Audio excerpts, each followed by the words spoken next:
Every time I say due diligence, I think of you. Like, every single time. Because I talk about due diligence all the time. Got to be making sure you're doing that DD. Yeah, check out the Sunday stock watch. Stock I know, watch. I know, I screwed that up. I know. You screw up everything. I said,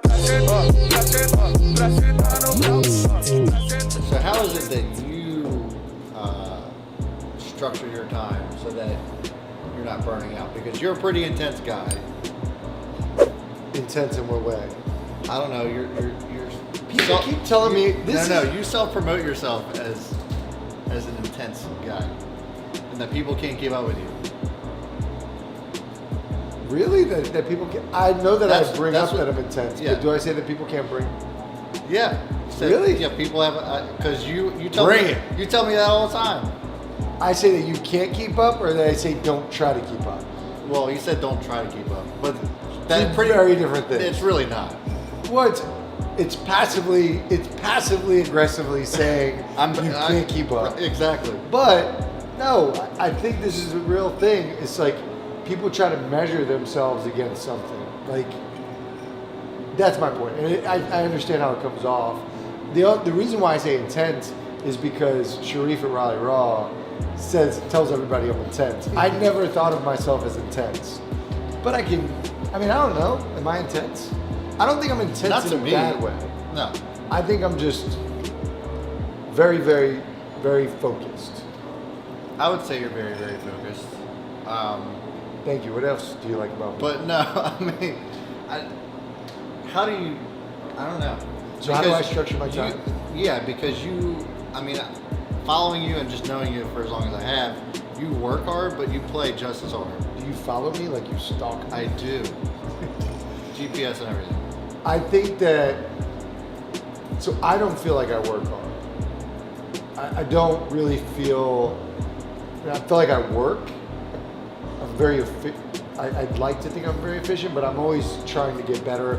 I just think there's more I can do, so I don't feel like I work enough.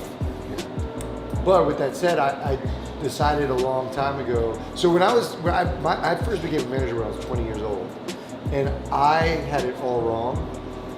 But What was your manager at?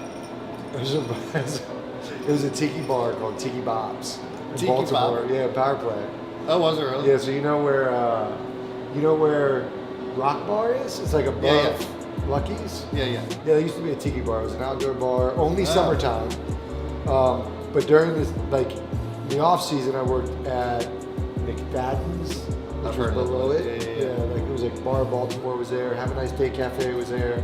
So Tiki Bob's was like the hot spot.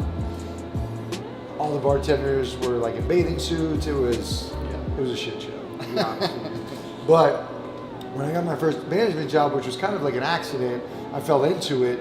I just did it all wrong, and I equated like effort and input into like productivity, and I'm not even saying it right, but like I thought that you had to work long hours. I hate the whole first in, last out type deal, because I just see people in business who like are there, but they're not productive. Right.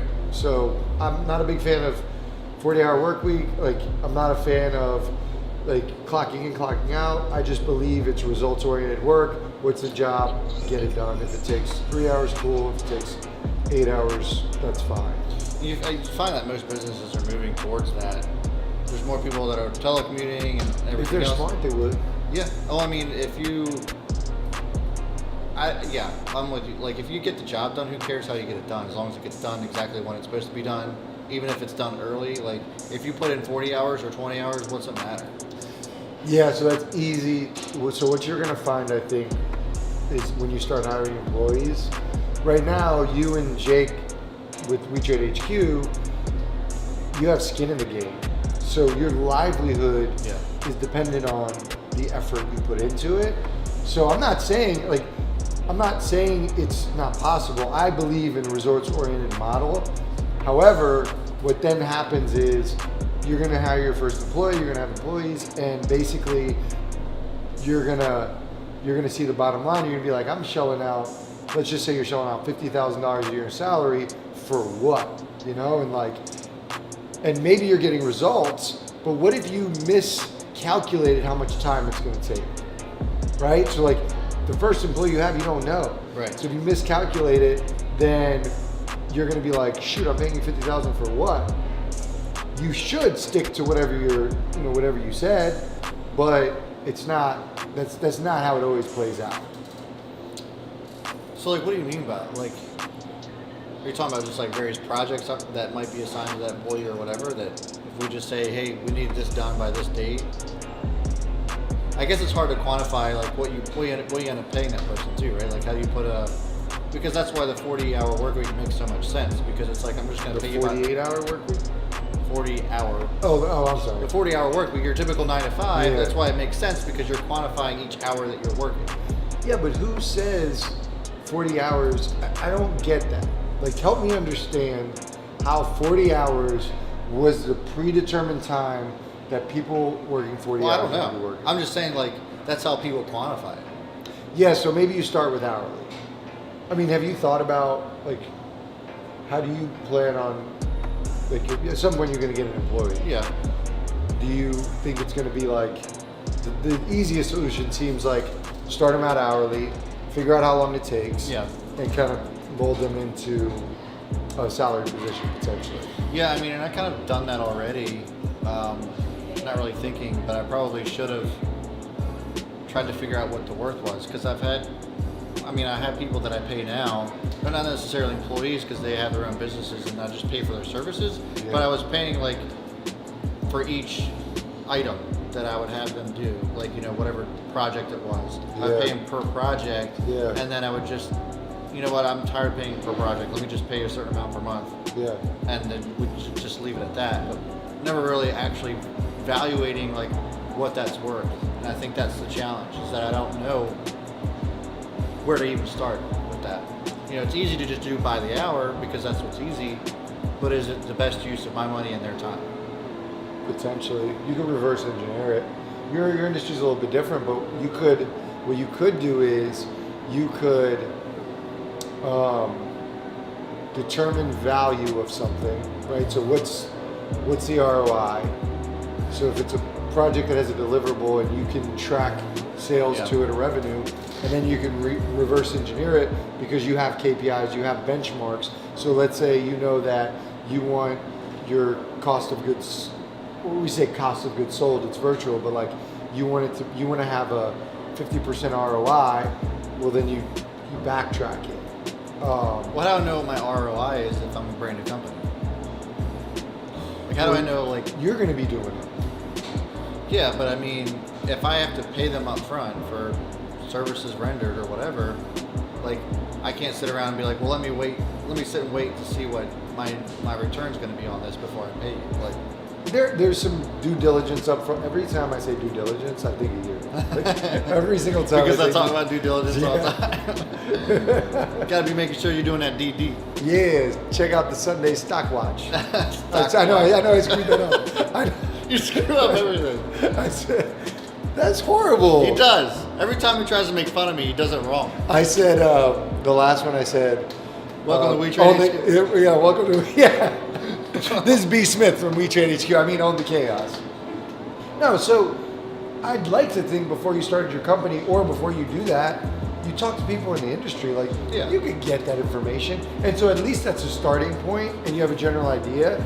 Or you just do it yourself. Like, you start doing it and you see, like, as a startup, it's great to get your hands in everything and then eventually like hand it off to somebody and let them make it their own. Yeah. But if you can, you're probably at a point, well, I know you're at a point where you're kind of like at the max. Well, when you hire somebody, you're going to start offloading what you do. So you'll have an idea of what the return is. Yeah, that's true, I guess. I mean, this has all been new to me anyway, trying to figure it all out. It's not that I didn't have experiences in like business and stuff, but like this is a whole other animal. From just like what I learned in like school and just being a part of businesses and in the business industry, trying to figure all that out, Yeah. And that's interesting that you brought that up as far as hiring an employee, because, onto the tips video about burnout and stuff, of just making sure that you're not doing everything. I think part of that in hiring somebody, there's like a huge piece of anxiety and like relinquishing some control, because for a long time it was just Jake and I, and we had this control, and it was a little bit easier for me to give you some of that control, just from you being so immersed into We Trade as 2 now. But Jake had a really hard time Giving me control? Yeah, because it was. Give me the dirt. Yeah, well, no, it wasn't like he was like, oh, I don't trust this guy. But I think there's just like, it's your baby, right? Oh, yeah. So like it wasn't like, sorry, Jake. We're not like picking on Jake or anything, but like I think it's easier for me because I interact with you, and that's the other part of this, is that like Jake's up in Toronto, so like not necessarily as much of a connection. So there's a small disconnect, I think, not a big one, but I think where the true anxiety lies is that this is your baby, and being able to hand off certain tasks to somebody else to delegate, and trusting that like that's a huge, a huge undertaking, I guess, is being able to like give somebody part of your company to take and make it better. Because like, how do you know that that's what's going to happen? So like, there's just that. It's hard to find good people, and it's even harder to get it right the first time. Yeah. I think you're also undervaluing the relationship we had before coming into Retrade HQ. Yeah. So you've experienced working with me, or at least how I work, and so that plays a factor as well. So maybe it's your personality, and I'm sure there is that, but I'm wondering like if we had never worked together before and that came into the company. I mean, first, would I have gotten the opportunity? Maybe not. And then once I did, would you have been willing to hand it off? Because it is hard, because it is your baby. Right, and that's why I know that like Jake had a harder time with it, because it's not like. And the stakes are high. Yeah. The stakes are so high. 100%. But we didn't really work together previously. We didn't. It's so crazy how this went full circle. Yeah.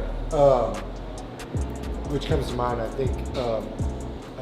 This is a side note, but did I tell when I was teaching your class? Did I tell you guys to call me Master Cash? No, I didn't know anything about cash. Anything. Or not Master Cash, but Master like Castro or Master Christian. Oh no. That's the topic. No. But you were my instructor. Yeah, that's the extent of working together.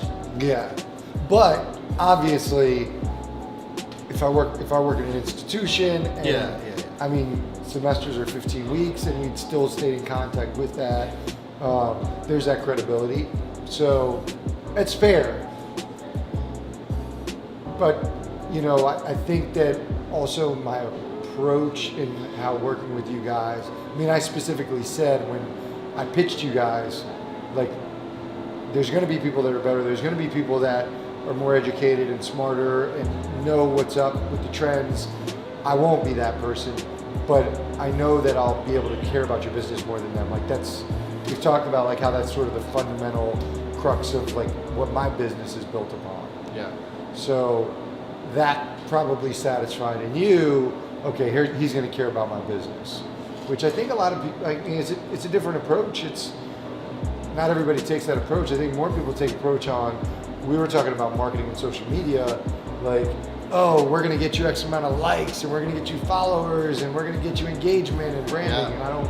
And when we were interviewing people, that's what they were selling us.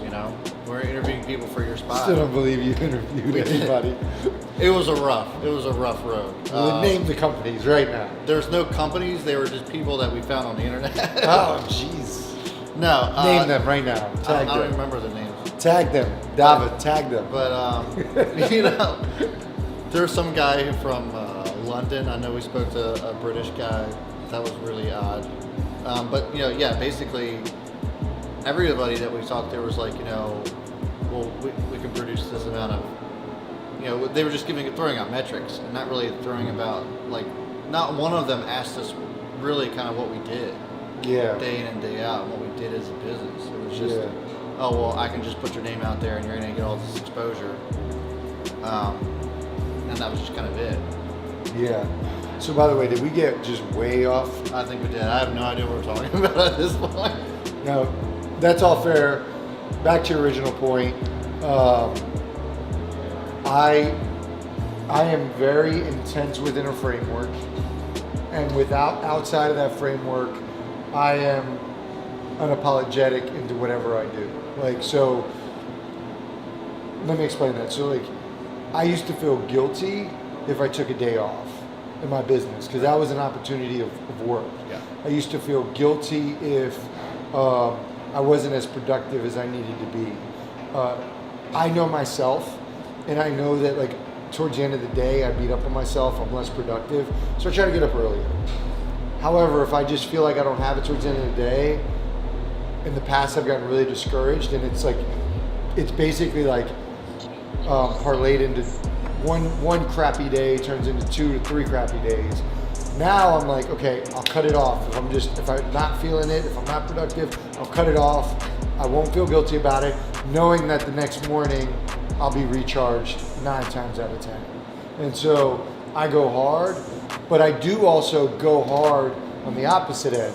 So like when I'm out, I'm having fun, not like partying wise because I don't drink, but like if I'm like if like I travel a lot, I enjoy myself. So there's that balance, and I think there's an equal work and play.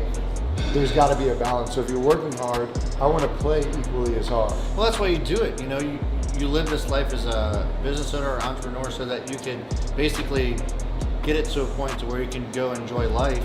Yeah. And do the things that you want to do. It's easy to just become an employee of your own business. Yeah, and Not even realize. I've already started to feel that way, you know, Yeah. to a certain extent.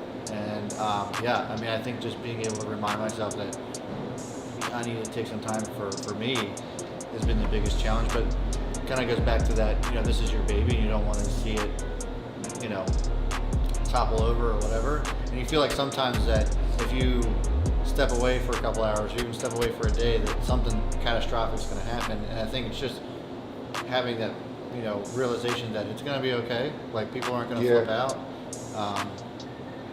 But yeah, it's tough. It's a discipline, just like any other discipline. It's just kind of teaching yourself. Well, you gotta also remember, there's always things that need to be done. Like you can work 24/7, 365, and we talked about it in the tips. Is like, you know, having structure, having a place for things. It's okay to say, I'm not going to do this now because I have it. You know, I have Tuesdays from 3 to 5 to do that. Right. Like having like structure and time blocking and putting things in places. One of the clients I used to have in Seattle, Chelandinger, she owns a juice bar in Seattle. She is awesome at time blocking. She actually has a podcast, it's Entrepreneur Under 25, but that's her thing. Like she's just, if you look at her schedule, it's blocks of time and she commits to it and she sticks to it, and she's one of the most productive people that I know. Yeah. But she also doesn't like allow the distractions to get in her way. She also doesn't allow the urgent, the things that are the fires to get in her way. Like certain things have to be taken care of and addressed, but there's other things that are distractions that you end up consuming your time with, and we just got to get better at recognizing that. Well, I mean, I think that's kind of where we leave this topic here is just, you know, having that discipline and understanding and that self-awareness, really, that you're doing this because you want that freedom, not because you feel like you need to be a slave to your own company. Yeah, absolutely. I agree. We figured it out. So with that, guys, thanks for tuning in. If you have any comments you want to leave below about what we were talking about today, certainly appreciate it. Give us some feedback. Again, like this is a brand new thing that we're doing. So like this video if you liked it, and subscribe if you want to see more. And that is it for me and Christian. I'll see you guys Sunday at 8:30 p.m. Eastern Time for Stock Watch Sunday, where I go over the stocks that I'm watching throughout the upcoming week. So thanks, guys. I will see you later.